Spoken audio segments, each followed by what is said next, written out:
Don't just live for tomorrow,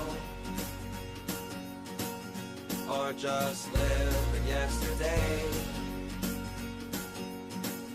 Just be glad for all you have that's in today. Hey everyone, Connie here, and welcome to my blind reaction to High Score Girl Episode 5. Yeah, some of you may not have gotten the memo when I first announced this and all. Because I announced this last week when I dropped Voltron after only seeing the first episode of Season 6. Which, I mean, if you want all the info on why I dropped it and everything, just go check out that reaction. But, so yeah, this may be a surprise to some of you, though, because if you don't remember, I had actually reacted to the first 4 episodes of this when the series was originally coming out. And I mentioned that I thought that this was a very important show, a very important anime that really understood and grasped the cultural importance of video games. And I know that might sound silly to some people. It's like, oh, video games, how is that culturally important? Think about where our culture is now. How video games have affected our lives. How the technology behind these different consoles and games have actually changed the world in a lot of ways. They've allowed for a lot of these different companies, a lot of these different technological groups and all to build even better and more high-tech, well, technology. Because of these games, because of the massive outcrying of them, the world has changed. Storytelling has changed. Media in general has changed. And it's like, it's hard to believe that something as silly as a fun pastime as video games could do something like that, but it has. And High Score Girl, from what I saw the first 4 episodes, seems to truly grasp that. The creators of the show, whether it was based on a manga or whatever source material, or if it's an anime original, I actually don't remember. But they really seem to understand how important games were and how big of a deal they were when coming out. And the just knowledge of gaming throughout these throughout the first episodes with our characters and everything, and how they even brought 2 characters together in such a meaningful way was fantastic. Now, so you may be wondering, if I had such a very high opinion of this show, why did I drop it in the first place? Well, if you weren't watching my reactions originally to this series when they were first coming out, I dropped the series just mainly because at the time I needed to drop a few things to just kind of free up some space. I needed to free up some space. I was taking on too much at the time, too much for me to personally handle at that time. And so I needed to change that. And unfortunately, out of everything I was reacting to, High Score Girl was not one of those that I really needed to keep going on. But the plus side to it all is that since I originally dropped it, I had not actually watched any more episodes of it. Just mainly due to all the reactions that I've done and just watching other stuff that I watch on average, I never got around to it. And so at one point I thought, like, this would be a fun series to bring back, something to kind of change things up in a really interesting way, because this was a dropped series. I don't think I've ever brought back a dropped series before.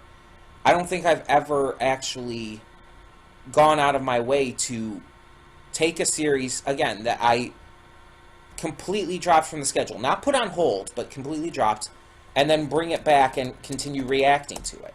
I don't think I've ever done that before, but I am doing it now. And if I go to my episode 4 redirect, when I put up episode 4, it was August 7th. So it hasn't been as long as some other things, like Loud House. It was 8 months before I got back to that. It's only been a few months with this one, like 4 months, I think. Um, but it's still been quite a bit of time. And with that time, I have forgotten details. I remember the main gist of it. Our main character is this young, kind of delinquent kid. It's not really clear whether he's actually a bad kid or anything. I don't think he is. He loves games more than he cares about studying and whatnot. He frequents these arcades and whatnot, which at the time and all with Japanese schooling are kind of viewed as time wasters, and in a lot of cases are viewed as something that kids should just not be doing. And if I remember right, some of you had even said back then that even in current day Japan, it's really looked down upon for kids to be spending their time there because it's seen as a waste of time and seen as something that hinders a child's development or something, which is absolutely ridiculous. But either way, our main character ends up connecting with this girl in his class who's kind of this loner. She doesn't talk and she's very just quiet, but he finds out she likes games too, and they start connecting over that. She eventually ends up moving to America, and they have this really emotional, just goodbye, for lack of a better term. And things eventually move on. There's a bit of a time skip. I don't remember exactly how long it was, but he ends up meeting this other girl and connecting with her over games. Though, unlike the first girl, who I think her name was Ono, the first girl, the second girl isn't a gamer initially. He kind of introduces her to it. Ono was a gamer, and that they connect through their mutual love of games. So it's a different dynamic. The second girl, I don't remember her name at all. She has blonde hair, I remember, though. She kind of connects with him over that, and I wouldn't say she's as much of a loner like Ono was, but there's definitely a lot of different dynamics to their characters. Like Ono, she came from a very rich, well-off family, and she just wanted to play games and enjoy life. She didn't want all the stresses of being like forced to take piano lessons or whatever other shit her parents are forcing her into. She feels trapped in a world that doesn't understand or care about what she wants.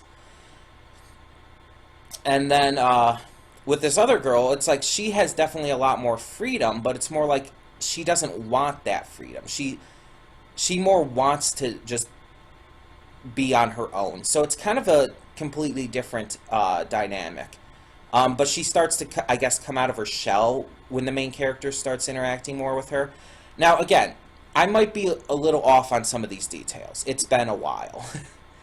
But one thing as well to note is I know I didn't like the art style initially. I actually thought they were ugly as fuck. And just seeing the art style again, I have looked at what it looks like in more recent times, and it's still ugly. It's just not an attractive art style. Some of the characters, especially like the two main girls we've met so far, can end up being cute, but it's more through their mannerisms and their personalities than their actual like appearance and expressions and stuff. Though sometimes their expressions can be cute, especially with Ono. But like the main character is butt ugly. It's like seriously. But all in all, it's like it's not the first series that I've ended up enjoying where I didn't like the art style at first. I mean, JoJo's Bizarre Adventure is a huge one of that example. So it's just like as long as the story and characters are good, that's what truly matters. But yeah, so as I had started to say before, I decided more recently, it's like, just why not get into this again? Why not try it again? I have more time now to be able to record on a daily basis, obviously. Well, more or less. Sometimes there's a couple hitches, but for the most part. And it's like, it'd be something fun to bring back that I would really want to continue. I've wanted to continue it for so long. So, yeah. This is one of those shows that is basically being revived on the channel. And it's like I still think it's the only one that I've ever done this with, that I've ever actually dropped and come back to in terms of reactions. I have dropped anime before in the past and like come back to them and oh wait, no. There is one other series I actually dropped and came back to and started reacting to again. Adventure Time. If you don't remember, I actually tried to react to Adventure Time, I want to say years ago. And then eventually I started again with Season 4, and I did Season 4, 5, and part of 6 before dropping it again. And again, I think it was just due to time with Adventure Time the second time, but the first time when I dropped it, it's because I didn't like it at first. So yeah, there was actually one other show that I did drop and then started reacting to again sometime further down the line. Though I think for Adventure Time it was a lot longer of a time period between, but still. I almost forgot about that. Yeah. And we'll have to see. Maybe sometime in the future I'll get back to Adventure Time. Who knows? I mean, because I've barely watched anything since dropping it. I think I've only watched a few episodes since I dropped it again. So it's always possible. But, in the meantime, yeah, we are going to get into this. We are doing only one episode today.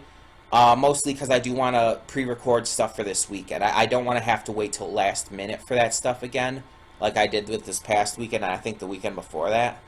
So I'm going to pre-record stuff ahead of time as much as possible. And it's already Tuesday, so I have to get on that. So yeah, we're only doing one episode. Just as a note, next Tuesday is Christmas Day. I know not everyone celebrates Christmas, but I personally do. And because of such, I do want to take the day off completely from everything. I mean, obviously I won't be recording, but I'm not even going to be uploading anything at all. It's just it's one of those days that I feel needs to be just completely free of anything with the channel. And it's not that I don't love doing the channel. I very much do. It's just it's a very big holiday for me as a Christian. I mean, with my beliefs regarding Jesus' birth and everything. But also, it's a big family holiday in my family. So it's like, I wouldn't even have time anyways to be able to record or put anything up. So yeah. So there will be no High Score Girl next week. And as for the week after, 2 weeks from today is the first of the year.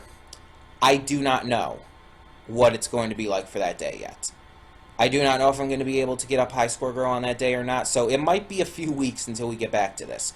I will try my damnedest to get up reactions on the week of the new year. I will try my damnedest, but I can't guarantee anything. I'm not going to try and guarantee anything because you never know what can happen. But yeah, I will keep you all up to date on that either way. But enough with these pre-thoughts and all, because gone on long enough. I am really, really excited to get back into this. It's been months, and I've really missed this series. And again, I haven't watched any of it since I initially dropped it from the channel, so I'm really excited to pick up from where we left off and try to get reacquainted with everything that was happening.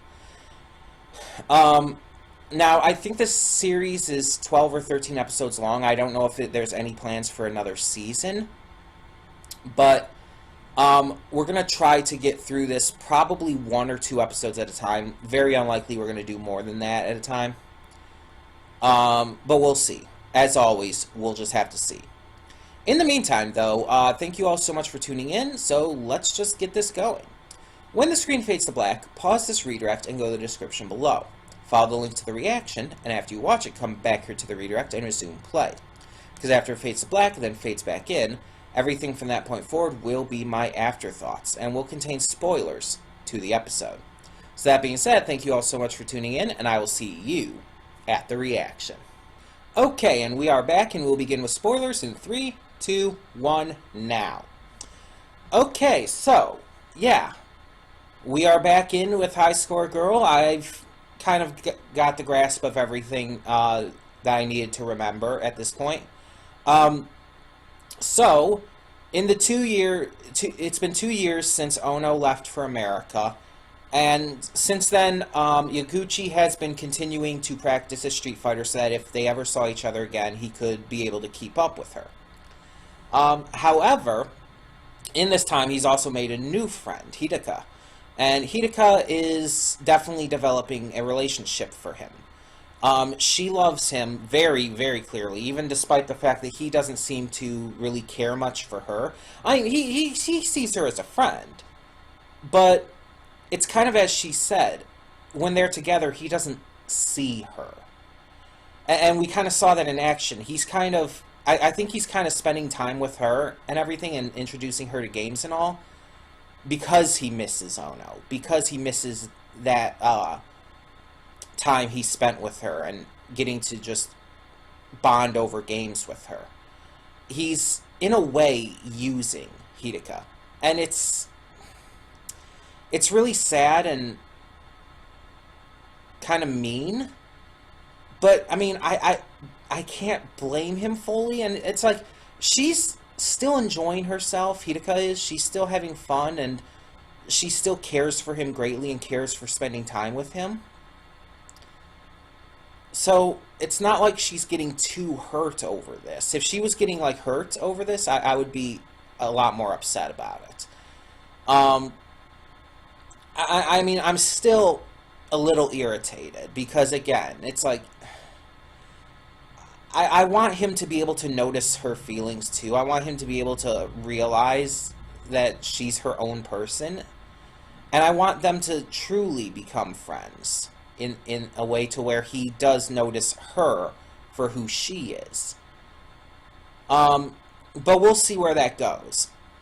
In the meantime, Ono has returned. So, Ono was a big part of this episode in terms of just being talked about, being thought about, and everything. And at the end of the episode, she finally has made her way back to Japan after 2 years. Yaguchi doesn't know this, though. So next episode, they're probably going to reunite, and it's going to be a huge surprise for him, which I'm really hyped for. Now, as I mentioned in the reaction, this might be leading to a bit of a love triangle, and that's a little worrisome because, being honest, love triangles plot lines are rarely good. Like, Legend of Korra, my favorite show of all time, did a love triangle, and honestly, that was one of the worst parts of the show. And it's my favorite show of all time. But I acknowledge, I admit, that the love triangle was not good. Because the problem with the love triangle plotline in any show, in any game, in any movie, or whatever else, is that it's always filled with juvenile mindsets, completely stupid and immature actions and dialogue. And most of the time, it just comes across as really cringy. Like, really cringy. And I don't even use that term a lot, because a lot of the time I think it's really overused, and people use it for the dumbest things. But it's like, when I think of cringy, love triangles is definitely what comes to mind. It's what I fully believe encapsulates that feeling of just extreme uncomfortability. And I've just never liked the concept of it. Now, I'm not saying a love triangle can't be done well. It is possible to do a love triangle well. But it's not super common that it is all I'm saying. And I'm hoping that if they do that, that they don't spend as much time on it, or that it gets resolved really quickly. Like, the love triangle in Legend of Korra, luckily, only lasted, 2 episodes, I think? And as such, it wasn't as big of a hindrance as it could have been. It could have been a lot worse. But luckily, they managed to dial it back enough. And I'm hoping that they do the same with this if they go that route. They might not even go that route for all I know. I mean, because if you think about it, there definitely was a romantic kind of subtext with Yaguchi and Ono. Very much so. And the fact that he's continuing to think about her, the fact that he's continuing to practice every day, just so that when she does return, he can be ready, it's definitely implying that he does have feelings for her. Which I think is another reason why he's not noticing Hidaka as much. And it's sad for Hidaka, because she's such a nice girl. And I like her as a character, but... yeah, I mean, I'm sorry, but I do ship him with Ono more. It's like one of those situations where, it kind of like ReZero. If you've ever seen ReZero, there's like two different main ships for the main character, whose name I cannot think of at the moment. Subaru. There's two main ships for Subaru. There's Rem, one of the two maids, and the best option, of course. And then there's the half-elf girl who, again, whose name I cannot just, I just can't think about. Amelia. It's been a while since I've seen ReZero. So there's Amelia, the half-elf girl who Subaru actually does like, and then there's Rem, the girl who he doesn't have feelings for, but is clearly the better choice in terms of proper storytelling and characterizations. In my opinion, at least. And that's the thing, and most people even agree with that Rem would make a extremely better pairing with him. And that there's really actually no reason for him and Amelia to be together. There's no actual proper, good, like, well-thought-out connection there. And it's irritating as hell, honestly. But still, it's kind of like that, where it's like the first girl is the girl who you just is where that instant connection comes from. And the second girl isn't like fully straight up ignored, but never quite reaches the same kind of bond with our main character. Subaru met Amelia first and formed this love for her almost right away. Which isn't actually a love, by the way, it's a lust. Also known as love at first sight, which, you know, doesn't exist because you can't love someone at first sight. That's not how love works. So it's a lust that he has for Amelia. But either way, and he met Rem later on, and he cares for Rem greatly. But more so as a friend, more so as someone he just cares about because they're friends. They're not, he doesn't have feelings for her. And it's like, it's just because he didn't meet her first. Honestly, if he met Rem first, maybe he would have had feelings for her over Amelia. Honestly, again, it's just like, logically speaking, based on everything in the series and all, and just how everything's gone, it makes no sense for him to be with Amelia. It's kind of the entire, it's the same kind of thing with like Naruto and how it would make no sense for Naruto and Sakura to have ended up together, and it's actually a good thing that he ended up with Hinata. Because it's just everything was, from the very beginning pretty much, hinting that that was the better couple, and everything in terms of the storytelling definitely worked more into the Naruhina favor. And it's the same thing with Bleach, with Ichigo and Orihime, instead of him ending up with Rukia.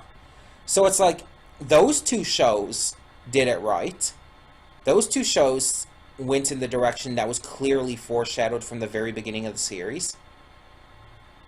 So I'm hoping that this one can. I'm hoping that in the end, I would want him to get together with Ono. I ship it.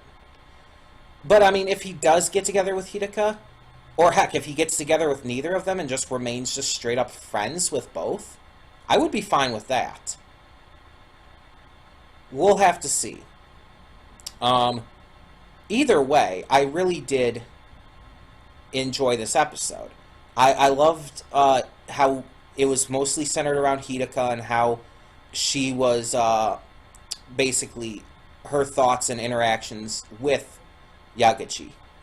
And just, we kind of got some of her inner thoughts on what she feels about him. She's very clearly going for that tsundere kind of mindset. It's like, oh, he sucks, I hate him, but I love him. I hate him, I love him. It's like, okay, calm down, Smeagol / Gollum. Precious. I watched the first Hobbit movie a few weeks back, and it's like, it's kind of still on my mind. We loves it, but we hates it. I love the Hobbit and Lord of the Rings movies. Either way, yeah, I just feel like, even if there isn't any actual love triangle, even if nothing ever comes of any of it, and again, it just does go more the friend route, I'll be fine with that. As long as they do it right. And so far, the story's been good. The characters have been good. And the definite love for video games that this series shows has been fantastic. I love the inclusion of Mortal Kombat in this episode, one of my all-time favorite fighting game franchises. And I love how Hidaka is just naturally gifted at games, where she could even pull off a fatality on her first try. Because again, it's like, I even have a hard time pulling off fatalities. They're tricky with all the button commands, especially for someone like me who has a hard time memorizing those commands. With pretty much any fighting game, I have a hard time memorizing exactly what each button does, and I can't memorize all these different combos and moves. Like, I've never been able to. Even with Tekken, which is my favorite fighting game franchise of all time, and probably the one I'm best at, I have never been able to memorize all the different commands and combos and different moves. And with a lot of the characters, I mostly just, I wouldn't say straight up button mash, but I kind of just go, I kind of figure it out as I'm playing. I'll like figure out what each button does, and I'll just kind of go with that. And it's just like, hope it works out. And there's like one kind of thing like with like Li Xiaolan in Tekken that it's like, oh, I'll just spam this one move and stuff and hope for the best for the most part. And it's like, that's part of us. That's a valid strategy. I've had people spam moves against me and destroy me before in fighting games, and I've spammed moves against others and destroyed them. It happens, and it's perfectly valid. That was even brought up in this in this episode. There's nothing wrong with spamming a certain move against an opponent, and there's not really too much of anything wrong with taunting an opponent even, or purposefully using certain play styles or move styles to mess with them. Now, the entire thing about them devolving into like a physical fight and all was stupid. I acknowledge that. And the one kid getting like overly, ridiculously angry was stupid. Because it's like, as I said during the reaction, I've played a lot of games. And I've played a lot of games in like public PvP. I've played in tournaments against other people.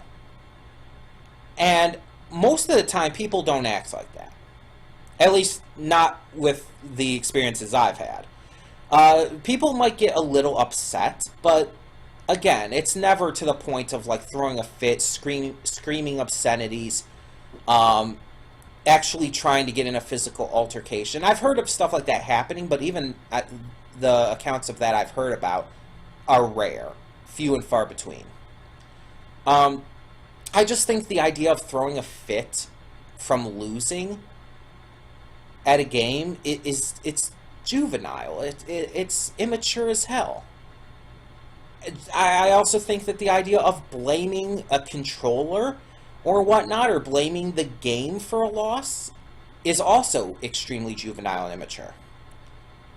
If you lose at a video game, it's more than likely either because your opponent was just better than you in that situation, or you messed up somehow. Now, there are cases where definitely a controller or a game can mess up. That does happen. It's happened to me, it's happened to people I've beaten, and I've even acknowledged it. Hell, there was this one time in a tournament where I actually asked, even though I won a match, I actually asked for a redo because the opponent accidentally unplugged their controller from pulling too hard during the tournament, and right as at the point where it was basically the clinching point of the match where it's like one of us was going to win. So I won at that point because they accidentally pulled too hard and unplugged their controller. And I acknowledged that. And I even though I was going to be given the win, I asked them, can we redo that? And you know what happened? I lost. I lost in the rematch. But I feel it was the best option there. Because things can happen like that. If the game somehow messed up or froze or something, or it wasn't reading the inputs or something for one of us, it would be the same situation. Because it's just right. If the game or whatever does actually mess up, you should acknowledge that. But if it's not a mess up, and if it's just, oh, your opponent was better than you, or you were better than your opponent, or you were just worse than your opponent, or you just didn't do well that time, which very much happens, then, oh well. Take it like a just respectable person. Take your loss. I've lost more times than not in tournaments and public PvP. I'll be honest, I'm not the best gamer. Especially with fighting games, I'm not the best by any means. More often than not, I lose. But I still enjoy playing with people. Because it's not about winning or losing. Yes, it's cool to win. And yes, it kind of sucks to lose. But in the end, it's a game. It's about having fun. That's the entire point of it. So it's like, with examples like that, where and this series has done it in previous episodes too. There was one episode where Ono and when Ono was still there and all, there's this guy who they were playing against who was losing his mind, and he had a girl with him who was losing her mind as well. And it's like, that kind of, why would you do that? It's like, it's a dumb fucking game. Even if it's your favorite game, it's like, don't throw a fit because you lose. I know they're kids, but come on. Come on. I've worked with children before. And if those kids can have more maturity, so can these ones. So can kids playing games. I don't know. It's just, that kind of thing does irritate me. But yeah, overall, I really enjoyed this episode. I'm really glad to be back. And for all of you who had watched these reactions in the past, I hope you're excited to see more of these. I hope you're excited for more. Because here's a fun fact. My highest viewed video on this channel is High Score Girl. In fact, a lot of my highest view videos are my High Score Girl videos. They were exceedingly popular back when I was reacting to them originally. I don't know if they're going to still be popular now, months later, but even if they're not, I still hope you guys enjoy them. So yeah, as I said in my pre-thoughts, next Tuesday is Christmas Day, and I will not be uploading or recording anything on Christmas Day, so there won't be a High Score Girl episode next week. 2 weeks, though, on the 1st of January, I will try to get something up, but I cannot guarantee anything. I will know beforehand, and I will let you know what's going to go on for the beginning of the year. It just depends on a couple of things, such as if I'm going to be spending time with family or whatnot, or what I do the night before in terms of New Year's Eve, and if I go to any party or whatnot. There's a lot of different factors to take into account. So we'll just kind of have to see.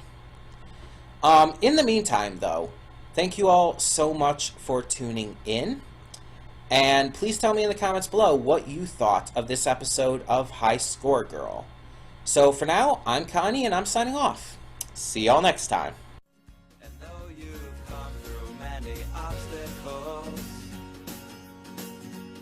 shed tears along the way, you're still standing, live, love, laugh.